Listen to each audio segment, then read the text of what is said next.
సోదరమణులారా, ఈరోజు collector office ముందు ఈ సమగ్ర అభివృద్ధి వేదిక సేవ ఆధ్వర్యంలో ధర్నా కార్యక్రమాన్ని నిర్వహించడం జరుగుతుంది.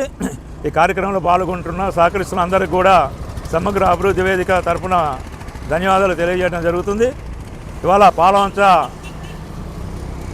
దివాలా తీసిన పరిస్థితులు కనపడుతుంది. పాలవంచ పట్టణంలో పాత ప్లాంట్ పోయినామని ఇటీవలనే కూలగొట్టారు.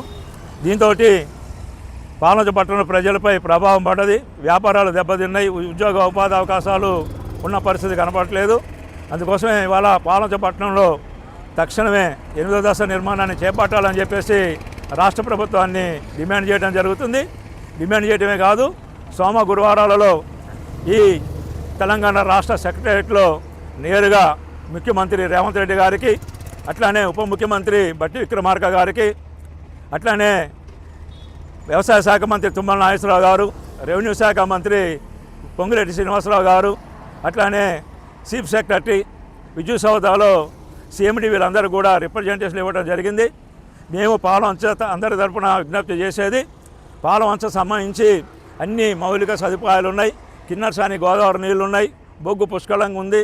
అన్ని అవకాశాలు ఉండి తక్కువ ఖర్చులతోటి వాళ్ళ కేటీపీఎస్ 8వ స్టేజీ స్థాపించుకోవడానికి అవకాశం ఉంది.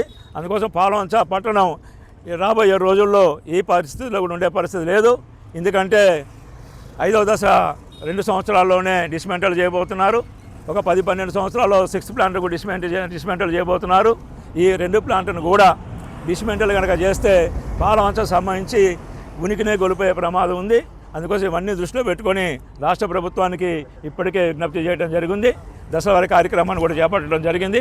అందులో భాగంగానే ఈరోజు కలెక్టర్ ఆఫీస్ మీద ధర్నా చేసి కలెక్టర్ గారి దృష్టికి కూడా ఈ కేటీపీఎస్ 8వ దశ నిర్మాణానికి సంబంధించి వారు కూడా విజ్ఞప్తి చేయడం జరుగుతుంది. ఇప్పటికి ఇవాళ అసెంబ్లీలు కూడా చివరి రోజు అసెంబ్లీలు కూడా జరుగుతున్నాయి. అందుకోసం ఈ అసెంబ్లీ చివరి రోజు సమావేశాలలో కూడా భద్రాద్రి కొత్తగూడెం జిల్లా సంబంధించి ఈ ఉమ్మడి జిల్లాలో మంత్రులు కూడా 3 ఉన్నారు. అందుకోసం రాష్ట్ర ముఖ్యమంత్రి కూడా ఈ భద్రాద్రి కొత్తగూడెం జిల్లా మీద ప్రత్యేకమైన శ్రద్ధ పెట్టి ఈ కేటీపీఎస్ 8వ స్టేజ్ నిర్మాణానికి నిధులు కేటాయించి అనుమతులు ఇచ్చి వెంటనే నిర్మాణాన్ని చేపట్టవలసిందిగా ఈ సమగ్ర అభివృద్ధి వేదిక సేవ తరపున వాళ్ళందరికీ మరోసారి విజ్ఞప్తి చేయడం జరుగుతుంది.